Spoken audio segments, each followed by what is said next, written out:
8 de octubre de 2014. Nos unimos fervientemente a la calentura que muestra hoy el director del Diario Libre ante la burla, porque es una burla al buen juicio, al entendimiento y además una expresión de ridiculez extrema de quienes desde el gobierno dicen que ponen en venta la propiedad accionaria del Estado en la compañía anónima tabacalera, la tabacalera, porque el tabaco hace daño a la salud. El tabaco lo conoce el mundo occidental porque los primeros pobladores de la isla,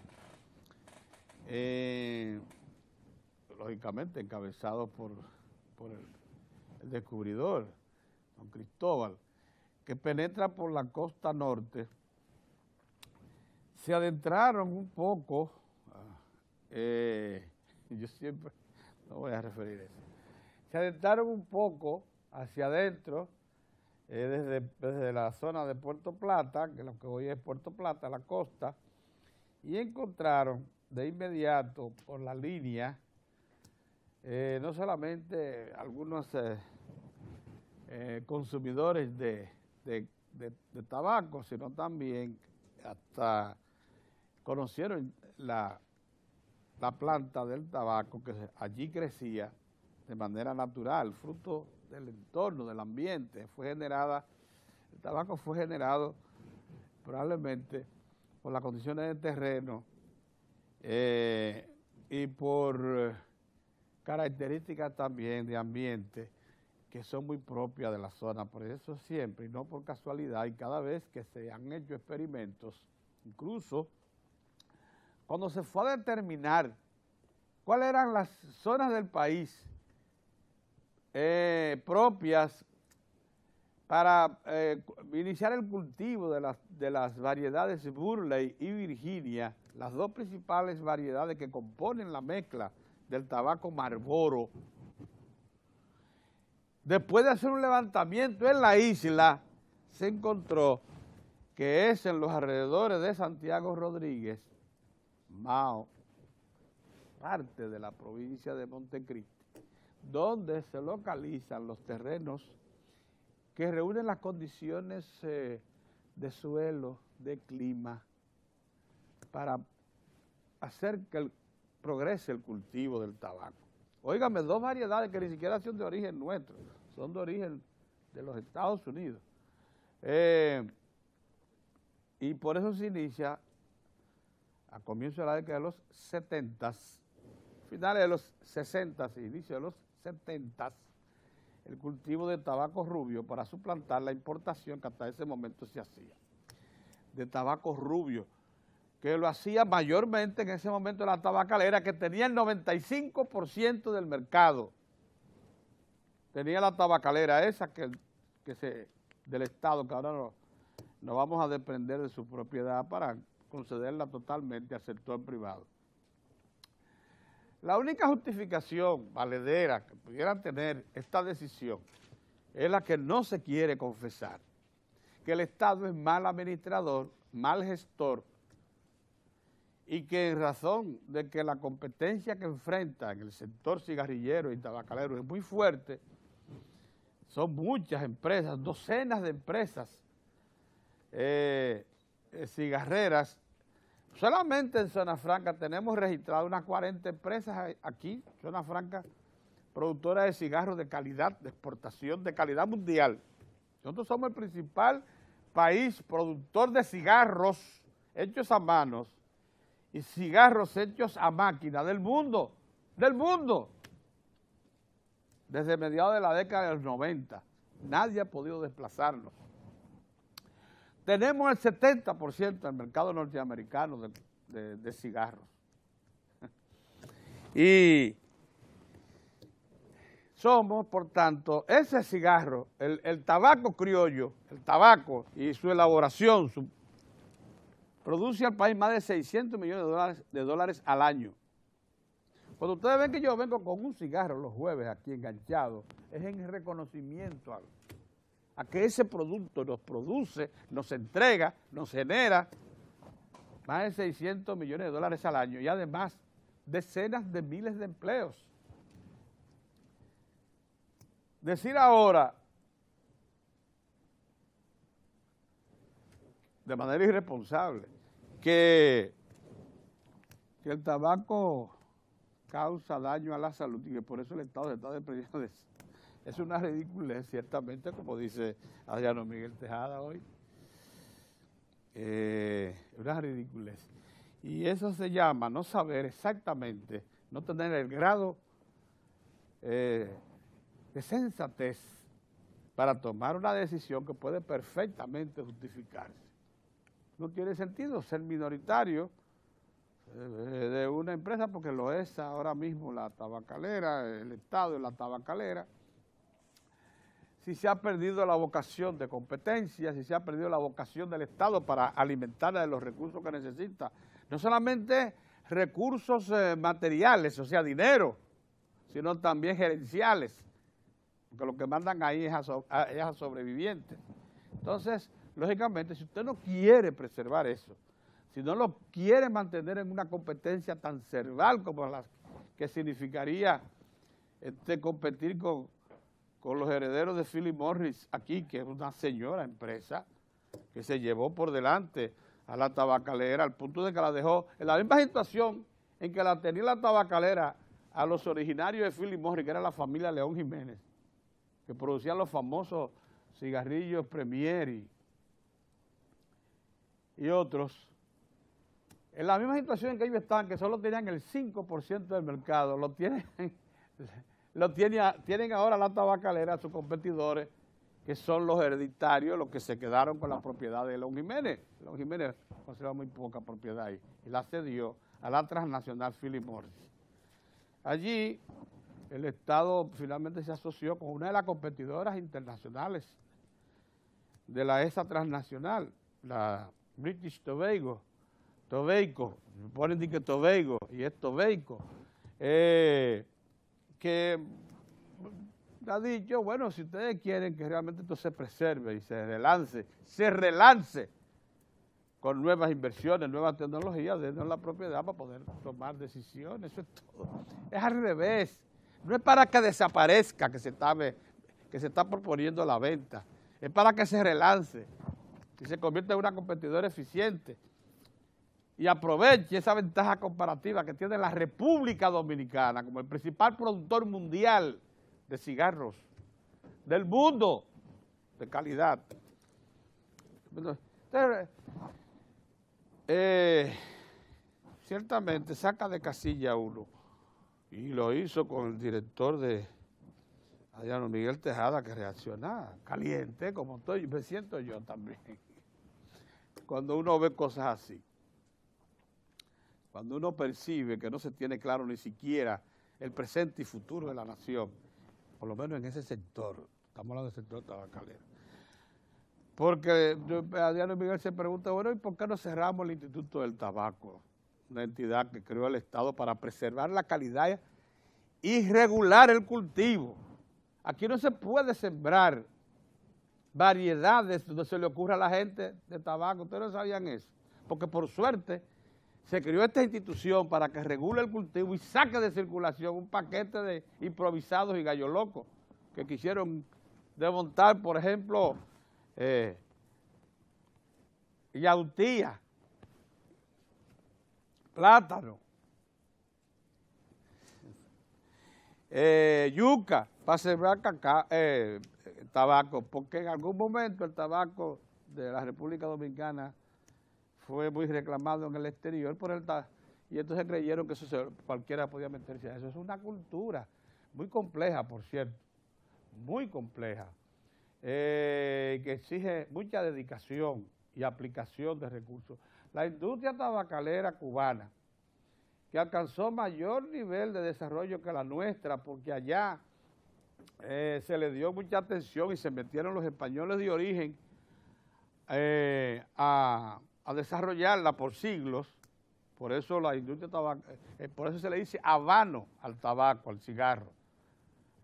No es por otra causa que porque como el tabaco se encontró en el mundo occidental por primera vez aquí, y de aquí fue que se llevó incluso a los Estados Unidos, donde lógicamente la tecnología y eso desarrollaron, la desarrollaron tanto que llegaron a producir entonces el tabaco rubio, del tabaco negro de olor criollo, se convirtió por desarrollo tecnológico eso en tabaco rubio, que dio origen entonces a los cigarrillos muy sofisticados que ustedes conocen. Pero la República Dominicana y Cuba fueron los lugares donde los descubridores, hace más de 500 años, encontraron por primera vez la hoja de tabaco. Porque se originó en esta parte del mundo por las razones que les digo, por lo mismo que crece una hierba en cualquier lugar.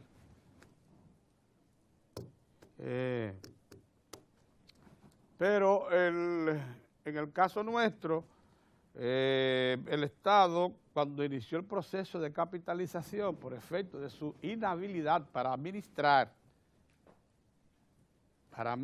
propiedades públicas heredadas de la tiranía, ha venido poniendo en manos del sector privado por lo menos la mitad de su propiedad. En este caso, porque la ley de capitalización crea también la opción de que el Estado se pueda desprender de su propiedad total, de sus activos totales en una compañía, cuando se llega al punto del convencimiento de que no puede con ella. Bueno, este es el caso de la tabacalera, ciertamente no se puede el Estado lo que le estaba deteriorando cada vez más, y lo que fue una próspera empresa que llegó a tener el 95% del mercado nacional, terminó con el 5%, como tenían a León Jiménez, la tabacalera en su momento, en la década de los 60 y 70, con el 5%, hasta que esta vino y se asoció con Philip Morris, familia León Jiménez, y levantó ese gran emporio, que luego, por las razones que fuese, se lo vendió la mayor parte accionaria a Philip Morris, que probablemente le reclamó que para poder seguir en el mercado con la calidad de eso, yo tenía que tener el control de la compañía, para no tener que pasar por las dificultades que significan que una parte de la gestión esté en manos de familias locales que probablemente no se correspondían con las expectativas de la transnacional Philip Morris, por lo que fuese, estoy haciendo especulación.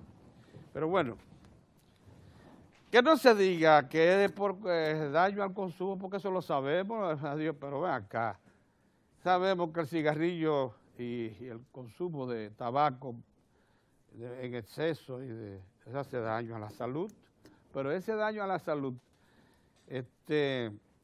lo prefiere la mayor parte de la población mundial. En China y en Japón, el consumo de cigarrillos y de tabaco, una cosa sorprendente. Allí todavía se puede fumar en los restaurantes, que no se puede en esta parte del mundo, o sea, en el sector occidental del mundo.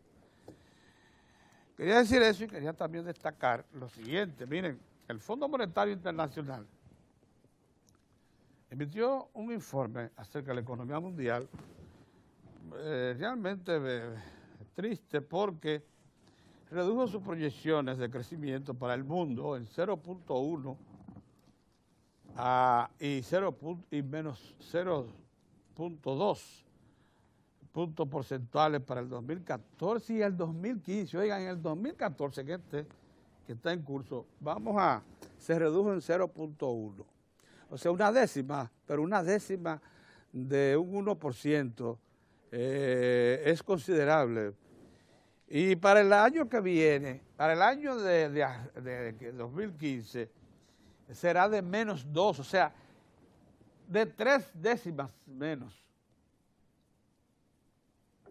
Este año va a ser de 0.1, eso es una décima de un punto, y el año que viene será de menos 2, o sea, 3 décimas menos comparado o 2 décimas menos comparado con este año.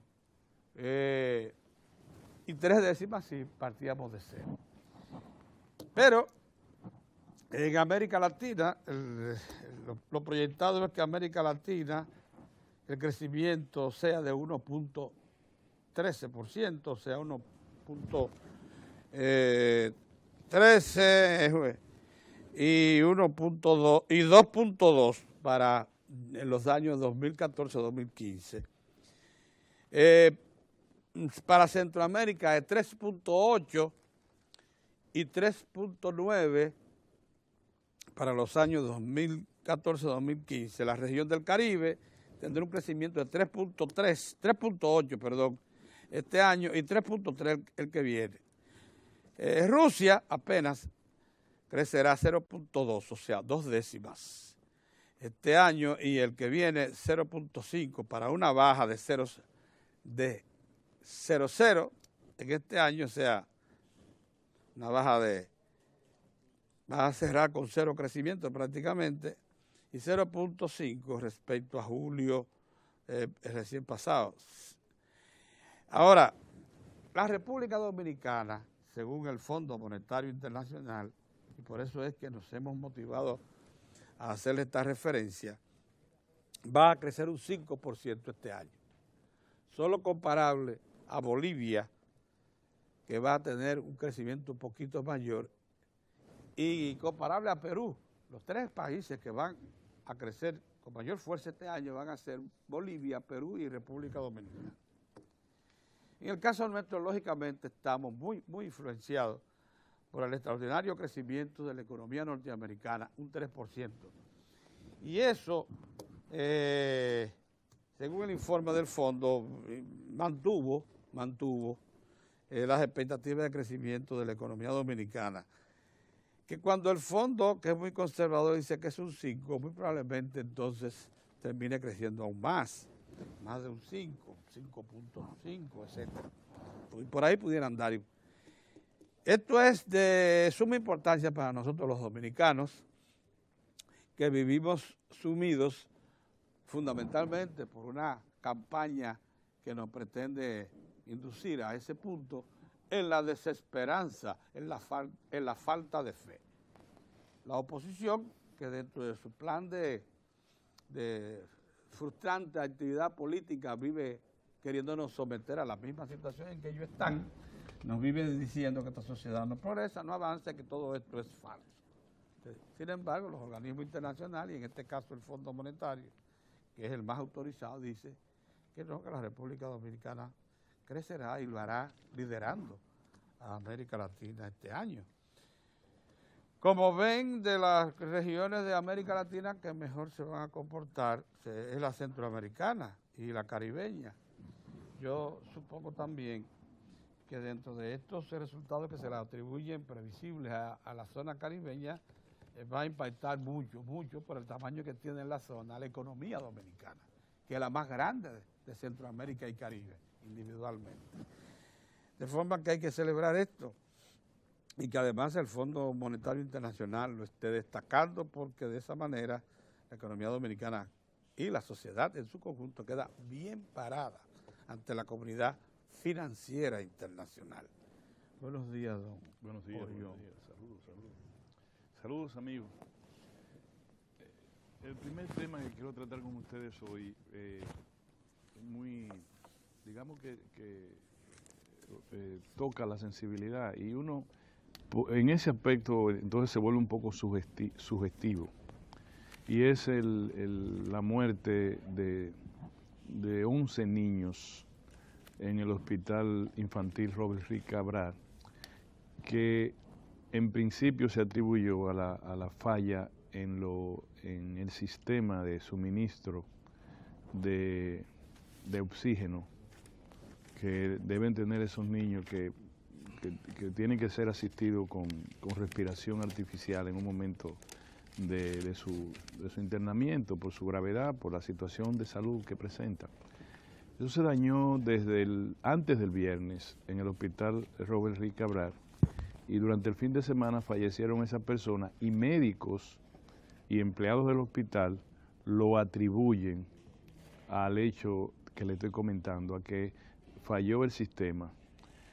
Yo estuve conversando con algunos médicos, incluido mi propia hija, Carol, que es médico, que si se puede durar mucho tiempo, como dijo la directora del hospital, que se cambia para una ventilación mecánica o manual durante un fin de semana. Es decir, si usted tiene 11 niños, posiblemente más, porque esos fueron los que murieron, en una sala de cuidados intensivos infantil, y falla la ventilación asistida, el sistema, y entonces usted lo toma de manera mecánica, ¿qué ocurre? ¿Por qué esa falla tan grave no se resuelve inmediatamente? Por lo menos se crea la voz de alarma. Ese es un tema que el presidente Danilo Medina lo ha indignado, y por consiguiente eso, al disponer el mandatario que se realice una investigación, y hay 4 investigaciones abiertas, posiblemente vamos a tener la respuesta en las próximas horas. Yo de ninguna manera, si yo ayer mismo estaba hablando de la presunción de inocencia, yo no me voy a formar juicio prejuiciado. Correcto. A pesar de la tragedia. Correcto. Yo esperaré a que la investigación sea la que las autoridades determinen en el orden en que se determine. No tengo ningún tipo de prejuicio, lo que estoy es conmocionado e indignado, igual que el presidente. Y yo quisiera enfocarlo incluso con el lenguaje que usan las autoridades del hospital para abordar este tema. Esa es la media, dicen las autoridades, que se produce semanalmente. Yo le quisiera decir, con todo el respeto a las estadísticas, que eso es una tragedia, que eso no debería ser ese nivel de mortalidad o de mortandad infantil, especialmente bajo el argumento de que llegan en condiciones muy críticas al hospital.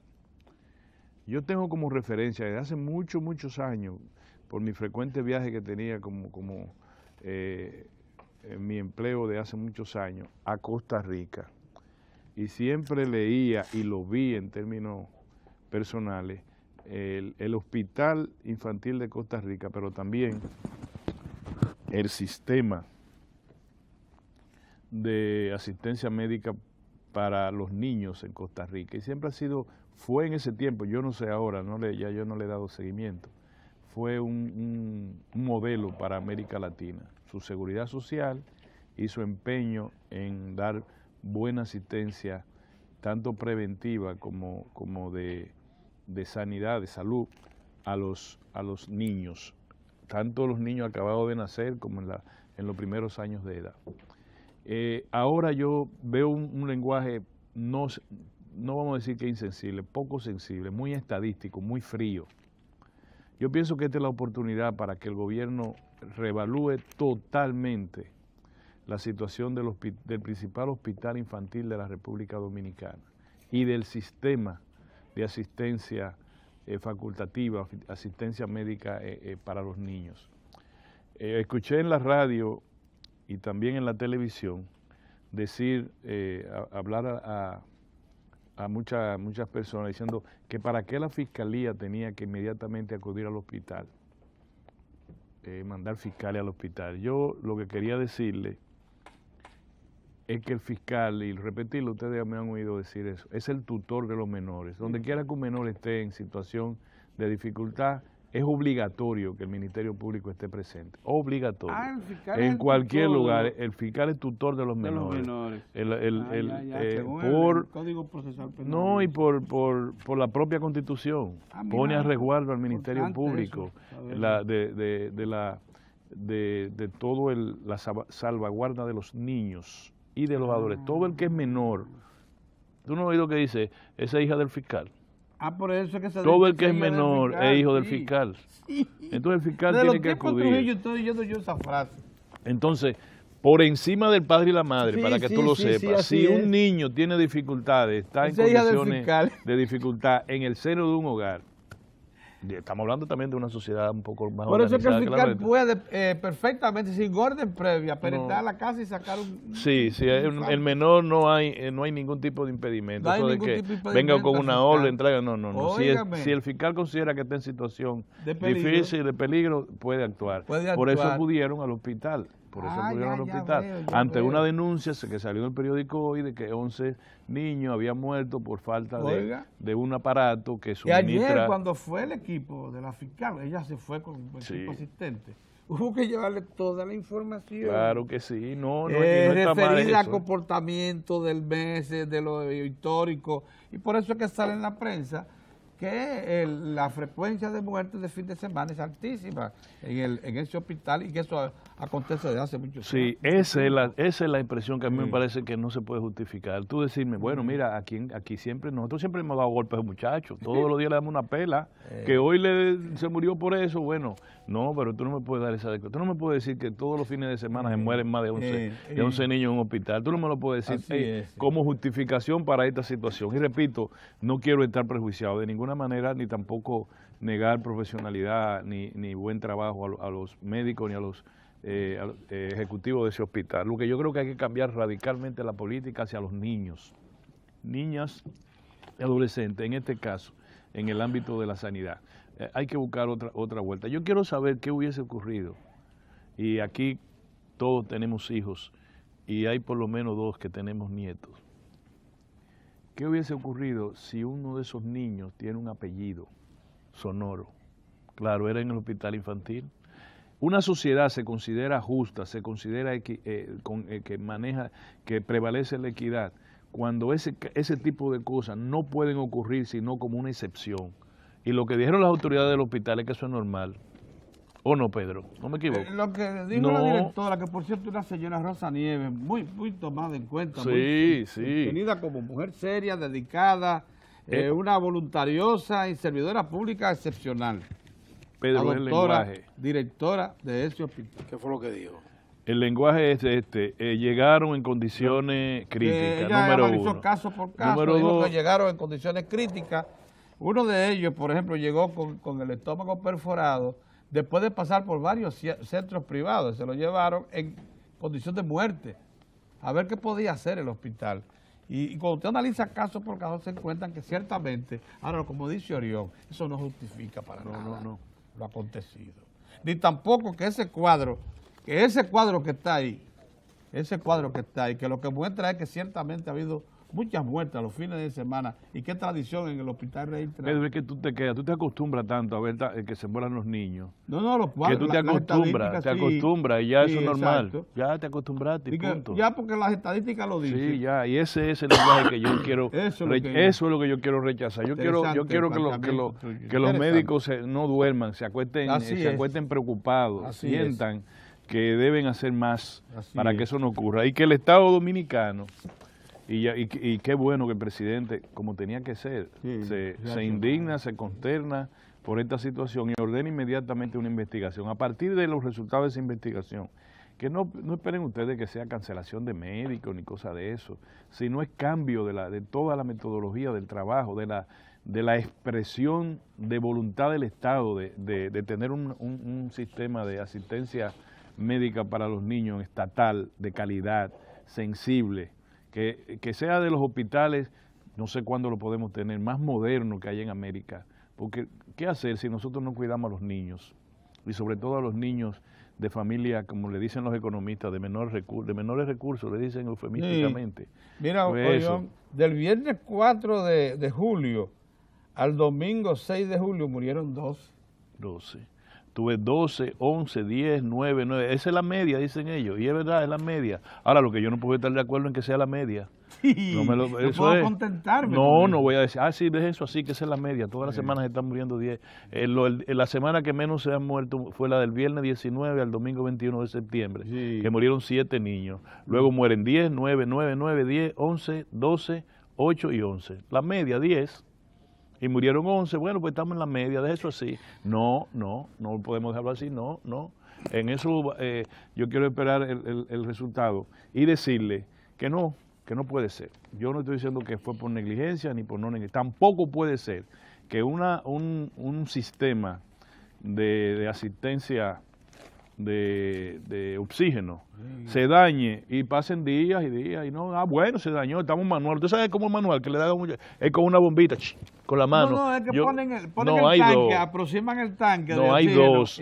Hay dos, uno es mecánico, que es el que tú dices, pero sí. como son 10, 12, 15, 20 muchachos, no vaya a creer que hay tanque para todo. Entonces ponen una En tubería. cada cama hay una cosa que se lo ponen al niño, que es el sistema. Cuando eso se dañó, es un tanque, échale ahora. Eso es lo que se Varios tanques, no vaya a creer. No, tú. yo van moviendo el tanque. Pero para que tú lo entiendas. Y lo van llevando a las habitaciones. Y hay uno que es manual. Sí. Que poniéndole ahí, entonces eso no puede ser. No, ¿cómo que no se puede arreglar eso? ¿Dónde? Hay que buscar la NASA. Pedro, ¿cómo es que no se puede arreglar? Eso pasa en la Es como cuando estalló el brote de chikungunya en el mismo hospital, que 7 médicos, que sé yo, cuántas enfermeras, y se atribuyó a que el pozo de la cisterna estaba lleno de agua, o sea que no se pudo disponer de una bomba para extraer el agua.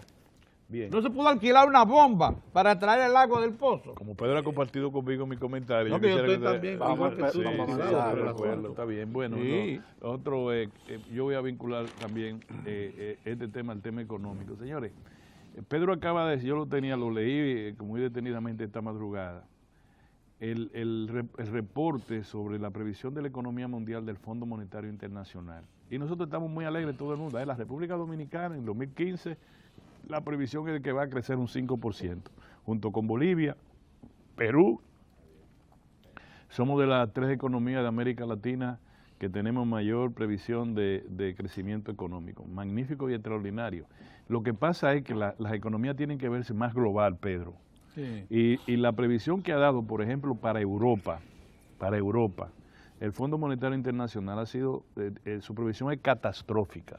Le ha dicho que vamos a retornar al punto donde se estaba en cero, y en algunos casos las economías van a tener crecimiento negativo. En algunos casos y le ha señalado incluso, por primera vez el Fondo Monetario Internacional le dice a la Comisión Económica en Ginebra de la Unión Europea, le dice qué hacer, le dicen compren deuda.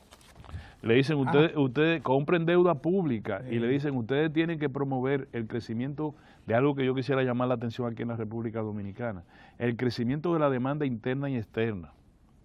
O sea, y aquí me voy a la mesita de noche de Mozart para decir, la demanda interna significa incremento de la capacidad de adquisición de bienes y servicios que tenga que tener la población. Sí. Y para eso entonces nos vamos nosotros como siempre, damos la vuelta al mismo punto de origen. Tenemos que tener una reforma fiscal integral donde prevalezca como fuente de ingresos tributarios los capitales y las grandes rentabilidades, y no los ingresos indirectos de lo que estamos sosteniendo la sostenibilidad fiscal, valga el término. Sí. Entonces, de eso estamos hablando. Yo me alegro del 5%, pero yo le voy a decir una cosa, si en España, por ejemplo, vuelve a la crisis que ha advertido, o sea, se recrudece la crisis en España, estamos hablando, y en Europa, en todo el sur de Europa, incluyendo Francia, Italia, Irlanda y Grecia y todas esas regiones, que impacte en grandes economías como la economía alemana, o que siga la previsión moderada de demanda de la economía de China, Pedro. Sí. Estamos hablando de qué, estamos hablando de turismo, estamos hablando de remesa, estamos hablando de inversión, ¿o no? Entonces nada más no nos llevemos de la buena noticia de que vamos a tener una previsión de un crecimiento del 5%, porque depende también cuáles sean los aportes al Producto Interno Bruto. ¿Qué sector de la economía hace los aportes esenciales al Producto Interno Bruto en la República Dominicana? En un año va a ser determinado. En un año fue la Barrigor, crecimos sobre el 5% cuando vinieron los 2.000 qué sé yo cuántos millones de la Barrigor. En otro año ha sido las telecomunicaciones. Pero a la economía dominicana le conviene la demanda externa, conviene que el sector, por ejemplo, agropecuario, que tenga que ver con el sector externo, las exportaciones agropecuarias, crezca sostenidamente,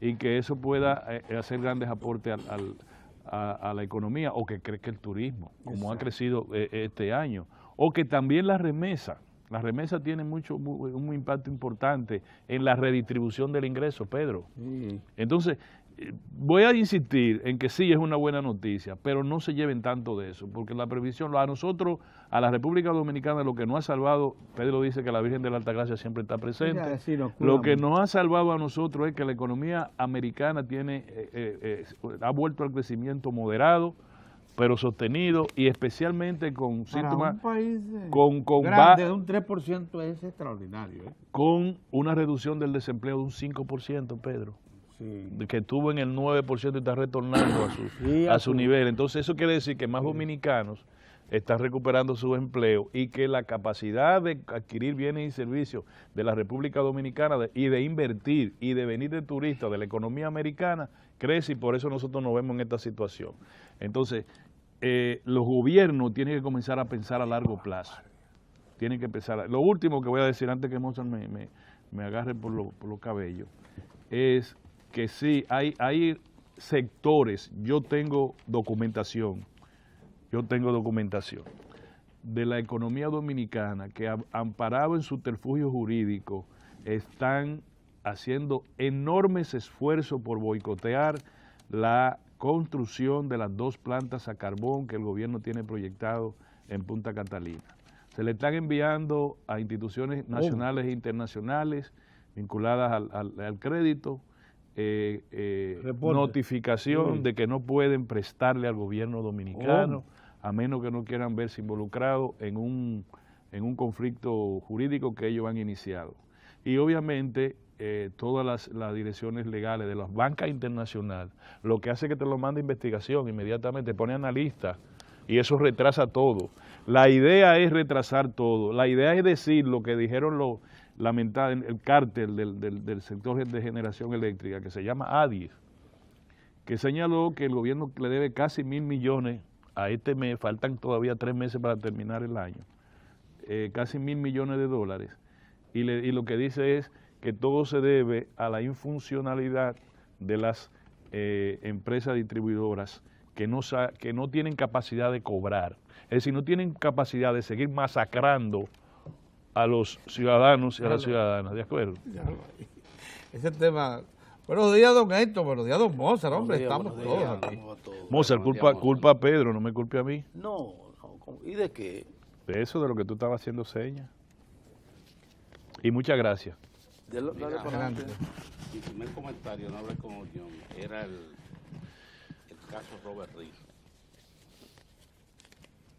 Y he visto y he escuchado múltiples comentarios sobre el tema y pienso que la decisión correcta es la que ha adoptado el presidente Danilo Medina, una investigación. Hacer una investigación porque hay personas de los que han estado hablando de la situación del Robert Reed, que han estado como el que vive en la luna, que de repente se han encontrado con una situación que lo ha sorprendido. Y he visto algunos incluso que anoche pedían cabezas de médicos, descalificando a todo el personal de ese hospital. Un hospital que, como sabe la sociedad, ahí hay un personal ahí tienen en su plantilla, hay gente de mucha calidad. ¿Qué quiere decir esto? La investigación va a permitir desnudar qué ocurre en ese hospital. El relato de un médico, por ejemplo, que le llevan un niño en un estado crítico. A veces cualquiera diría, bueno, pero esto no puede ser, que en la capital de la República se presenten casos de ese tipo, que el niño ha presentado una situación de salud delicada o tiene una condición física delicada y no se lleva a tiempo al especialista. Y cuando esto ocurre crea un cuadro difícil y a veces inmanejable. ¿Qué va a pasar con la investigación que ha ordenado el presidente Danilo Medina?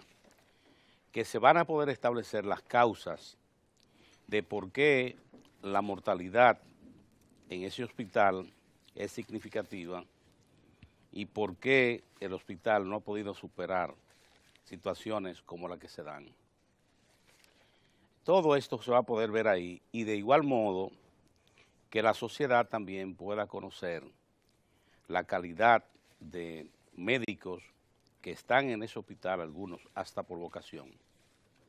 Y de repente usted ha visto cómo han comenzado a llevarlo como una especie de paredón. Lo primero es que debieran permitir, como hizo el presidente de la República, de hacer una investigación después que usted tiene todos los detalles, usted puede emitir juicios de valor. Pero ¿cómo si usted no ha estado en ese hospital, si usted no conoce cómo trabajan los médicos, las médicas, el personal de enfermería, que de repente usted lo quiera llevar a un paredón? Yo prefiero esperar la investigación, pero hago la anotación porque aquí hay gente que no sabía esto, aparentemente no sabe lo que pasa. Y dos, que ese cuadro no se puede desvincular del problema de la desigualdad en República Dominicana. El impacto que tiene la desigualdad en República Dominicana, de familias que no tienen las condiciones para ni siquiera asegurar el seguimiento, el proceso que debe tener un niño, una niña cuando nace. ¿Qué se tiene que hacer a partir de ahí? Observen que las autoridades de salud, por ejemplo, tienen que dedicar mucho tiempo a la labor de información. Tienen de estímulo para que las familias lleven a los niños, las niñas, a los centros de vacunación, que respondan cuando se hacen las campañas de salud preventiva. Hasta en esto tienen dificultades,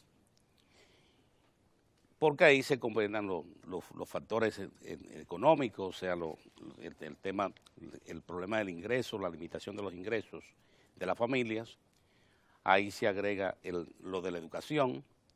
Fíjense que cuando el presidente Danilo Medina concibe el plan de alfabetización, ese plan nacional de alfabetización, Quisqueya Aprende Contigo, aquí hubo gente de esto mismo que hoy están espantados y alarmados por la situación que se ha producido en el hospital Robert Reed, que se mofaban, se reían de esto, y esto es una campaña nacional de alfabetización.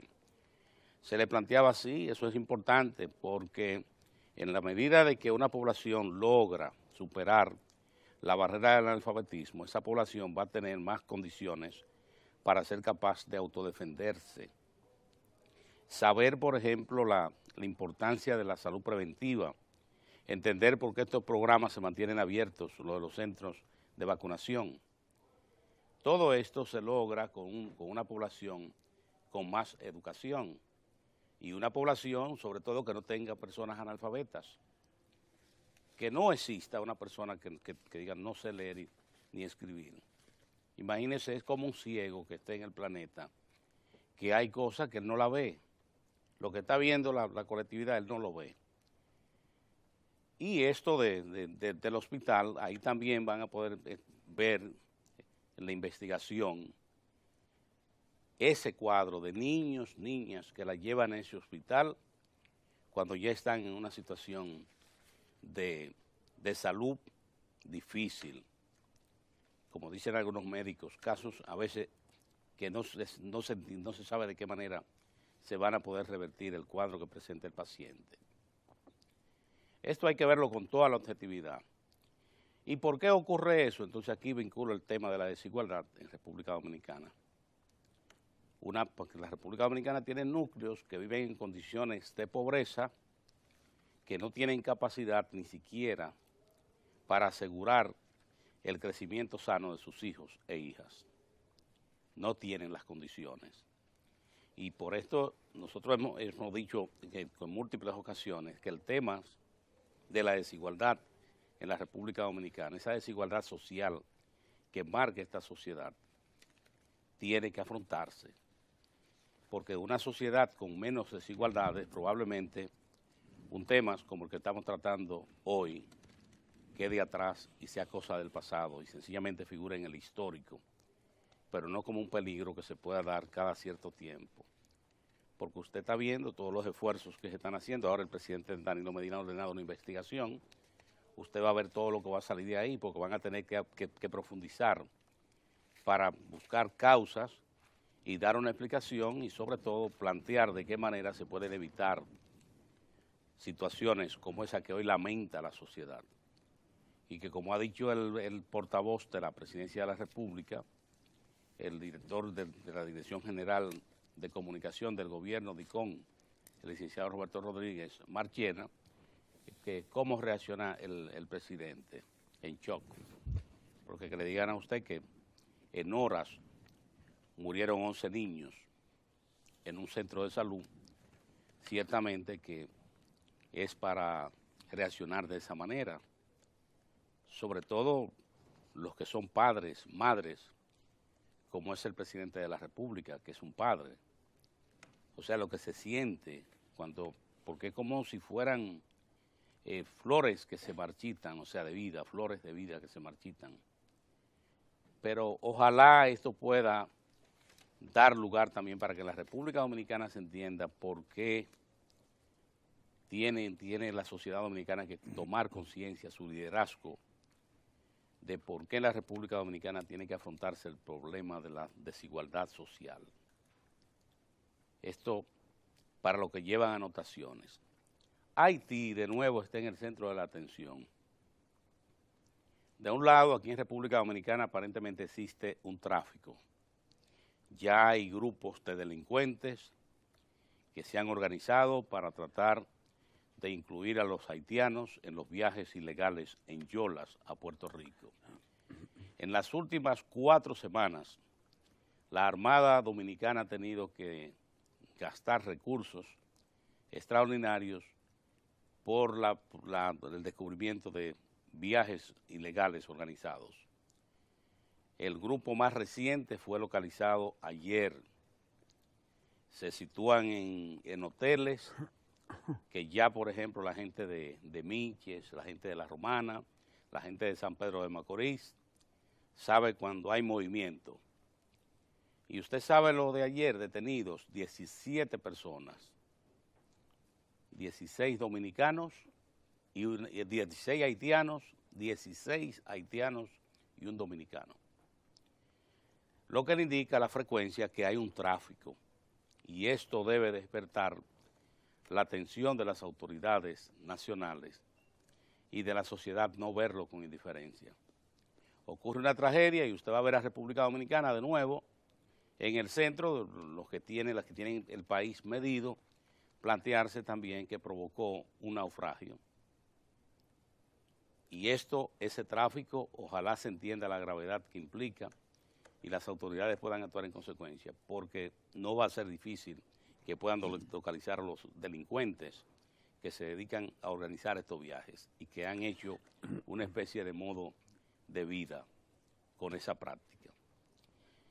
Y otro punto es importante, que ayer el presidente Danilo Medina también tuvo la oportunidad de inaugurar una unidad especializada, el SECARECAR, que los equipos que se han instalado ahí en esta unidad colocan a la República Dominicana en la práctica de la medicina de punta, la tecnología que se ha presentado. Esto también, ese acto implica, de un lado, cómo van las actividades en los distintos ámbitos. Hablamos con mucha frecuencia de la economía, pero en la medicina, en República Dominicana, se está dando un proceso de transformación importante, sobre todo por la calidad ya de los especialistas con que cuenta el país, y dos, el uso ya de tecnología de punta, la tecnología de más avance que se está usando el mundo. Y ya para concluir, también este establecimiento del Centro Regional de Entrenamiento Canino en República Dominicana, de un lado implica también una muestra de que ahí también se ha estado avanzando y que República Dominicana ha logrado un espacio de reconocimiento en la región. Se trata, por ejemplo, de estos perros que se van a entrenar ahí, son los que se utilizan en los lugares necesarios para detectar explosivos, detectar sustancias narcóticas y todo esto, y ciertamente que la República Dominicana tenga un centro regional de entrenamiento coloca al país en un punto de interés. Mozart. Gracias, Tineo. Buenos días. Miren, los temas de mi agenda personal que mantengo ahí en mi mesa de noche están al rojo vivo. Ayer me dio mucha alegría ver a las centrales sindicales activando en las calles para el asunto del aumento de salario. Sí, así como lo oyen, me alegré. ¿Y ustedes saben por qué me alegré? Porque yo le advertí ayer a esas mismas centrales sindicales que ante la indisposición, porque no tiene con qué aumentar los salarios a nivel general, eso es lo que han manifestado las autoridades del gobierno, yo le creo, se van a hacer aumentos sectoriales, eso es lo que se ha presentado para el próximo proyecto. Del otro lado de la acera, el brazo armado, como yo le llamo, del empresariado dominicano, de la Confederación Patronal, le sale al frente al presidente de la República, también así como lo oyen, y dice que no es verdad, que aquí no hay condiciones para aumento de salario, que por qué hay que aumentar el salario si las cosas marchan bien. Joel, para que lo conozcan por nombre y apellido, no hay una foto por ahí, porque la gente tiene que conocer, aquí los protagonistas tienen que conocerlo, enseñárselo. Joel Santos le sale al frente al presidente, digo yo, porque fue el presidente de la República el que dijo, el que planteó que con 10,000 pesos en este país no se puede vivir. Y fue el presidente de la República el que dijo que era un imperativo revisar las tarifas salariales, todo el sistema salarial de la República Dominicana. Así que si el señor Joel Santos dice que no hay condiciones para eso y que no hay por qué discutir salario en el país, entonces yo espero una respuesta desde el Palacio Nacional a este señor, porque ya a los trabajadores ya sacándole la lengua que están. Míralo ahí al señor este. Ese es el señor Joel Santos. Ese tolete, el que dice, ¿cuánto ganará él ahí? Espérate, no, pero esa comparación. No mucho. Él dice que no hay condiciones y que en consecuencia no hay por qué discutir el tema de salario. Yo le vivo diciendo a esta gente, señores, no sigan abusando, no sigan creyendo que porque por una acción de Estado, como lo fue aquella acción de procurar, como se procuró y se logró, el establecimiento de un código laboral que llevó armonía, que llevó tranquilidad y paz laboral a las empresas del país, se puede estar abusando, porque ese código que tenemos y que hay que mejorar es el que ha garantizado esa paz laboral que tenemos, porque ahí están presentes conquistas importantes de los trabajadores, que ellos, gente como este Joel, pretenden también conculcar, sacar del código. Y ahora sale este señor afrentoso a decirle al país que aquí no hay condiciones, que aquí no debe hablarse de aumento de salario, porque todo anda bien. Lo declaró así, sin tapujos. Así que yo espero que quienes, ya yo lo estoy respondiendo yo desde aquí, desde esta pequeñita tribuna. Ahora yo espero que desde otras tribunas, donde se han manifestado a favor de que hay una revisión del salario en este país. ¿Desde el sector público? Público. Sí. Desde el sector público, que se le responda a este afrentoso. Porque como dije, se nombró a un señor en el Comité Nacional de Salario Nuevo y ese parece que se fue, debe andar en algún crucero, porque ese no aparece por ninguna parte. El nuevo presidente o director del Comité Nacional de Salario, ese no ha dicho esta boca es mía y tiene una notificación mediante acta de alguacil, hasta ahí hemos llegado, de las centrales sindicales reclamando que él haga lo que tiene que hacer, que es convocar a las partes para iniciar el diálogo para el asunto del salario, por lo menos de uno de esos 7 u 8 salarios mínimos que hay en el país. Pero como ustedes ven las cosas, lo que hacen es, miren la respuesta ahí. Solo ayer decía yo, fíjense, esa imposibilidad que tiene el Estado de buscar, porque es un Estado, yo se lo he dicho, no hay recursos. Pero al decirse eso, yo dije, esos camajanes, olvídense, se van a agarrar de ahí y por ahí viene el mambo. Y entonces con una economía creciente, ¿Qué creen ustedes? Porque son manipuladores. Como está creciendo la economía, se proyecta un 5% en la República Dominicana, ¿no lo ven ahí? Lo que no hay forma de proyectar hasta el momento es la distribución de esa riqueza en forma equitativa. De eso sí nadie habla. ¿Cómo tú le restas la desigualdad? ¿Cómo hace la desigualdad? Porque esas riquezas se van precisamente, se quedan en manos de pocos, entre los cuales están lo que representa ese señor de la Confederación Patronal. Pero está dicho para que vean por dónde es que andamos y no se dejen distraer por temitas ahí que hay grandes despliegues de temas. No, el tema es el salario, la desigualdad. ¿Sabe cuál es otro tema? No, pero no me puedo ir del salario todavía. Ustedes saben que está programado el aumento del ITEVI de 11 a 13% a partir de enero, ¿verdad? Sí, a partir de enero. Pues algunos camajanes ya lo aumentaron el precio.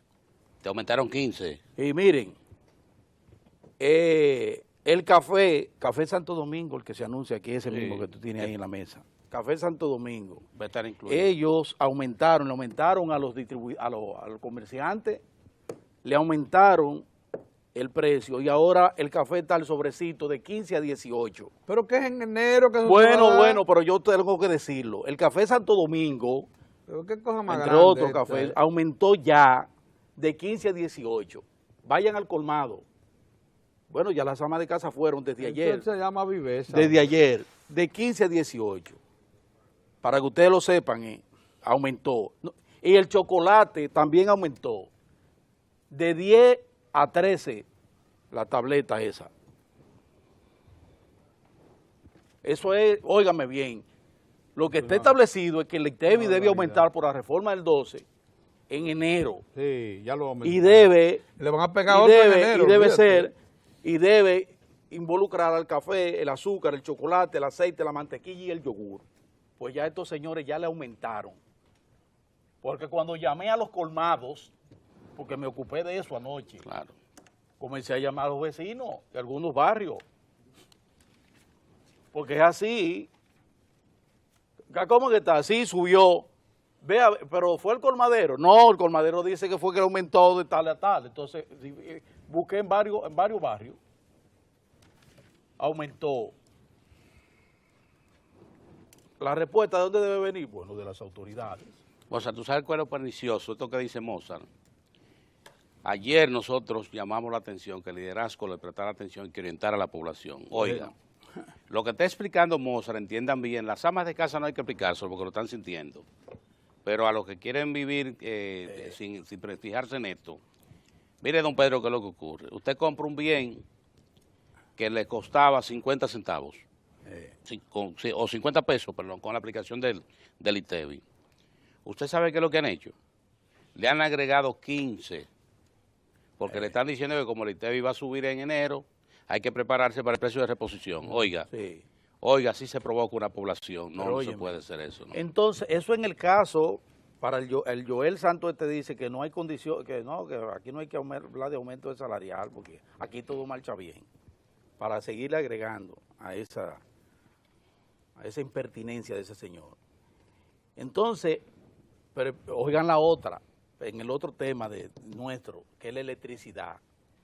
Dice Rubén Bichara que tocamos récord en materia de aumento de la factura de la electricidad. 210 millones de dólares el pasado mes, récord al sumidero.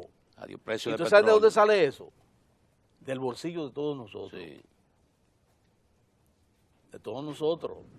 210 millones de dólares. Y advierte Bichara que eso va a aumentar a partir del próximo mes. O sea, el Estado tiene que buscar ese dinero para pagárselo a las empresas generadoras, que como bien dice Orión, aquí hay toda una conjura para impedir que el gobierno siga actuando en la forma correcta como lo está haciendo, de buscar cambiar la matriz eléctrica en el país, que es el meollo del asunto. Conjura. Con lo que se va a resolver el problema del costo operacional y la carestía de la energía por un lado, pero por otro lado también se va a resolver esa estafa, ese tipo de estafa que hay en el sector eléctrico de la República Dominicana. Por eso es que hay que seguir apoyando con todo vigor al presidente Danilo Medina y a todo su equipo en el subsector eléctrico para cambiar la matriz. Y como dice Bichara, necesitamos no solo la 2 de carbón, porque es otra cosa, Bichara lo dice. Ya lo dice, que me faltaba, que me hacía falta que él lo dijera. Sí, ya lo porque dice. ayer yo le dije, no son solo los 700, son 1.500 Claro. megas que necesitamos nosotros para el 2016. Y solo tenemos 700 con estas que se están construyendo a base de mucha fortaleza por parte del Estado que no se ha dejado. El presidente de la República que está al frente en eso. Claro. Y que no se va a desviar. Bueno, ya ustedes vieron en la su propósito. General Electric está No se llena dejó de doblar el propósito. presidente. En su propósito. Intentaron, Entonces, eso es importante, que lo tengamos presente. Para que ustedes vean, Bichara nos está diciendo por dónde que va el asunto. Son 210 millones de dólares, señores, que se van nos están sacando. Eso es reventar. Parte de los problemas que tenemos y por qué el Estado no tiene con qué aumentar los salarios, como tiene el deseo el presidente de la República, porque lo tiene, si no, no lo hubiese manifestado como lo dijo. 1.200 a 1.300 millones. Oh, pero por el amor O sea, el de Dios, déficit es se que te eso no puede expande. ser. El Eso no déficit puede va a ser. ser mayor. El otro tema de la mesita, se lo voy a dejar, ustedes saben a quién. ¿A quién se lo voy a dejar? Al director de migración. Vámonos. Y que mi otro tema es el migratorio, Sí. pero a ese yo se lo voy a dejar a la autoridad. Qué bueno. Muy bien. Sí. Ok. Bien, pues porque ciertamente ahí está, esperando en la sala de entrevista, el doctor José Ricardo Taveras, el director general de Migración, con quien nosotros vamos a conversar dentro de unos segundos, porque antes vamos a pasar unos mensajes.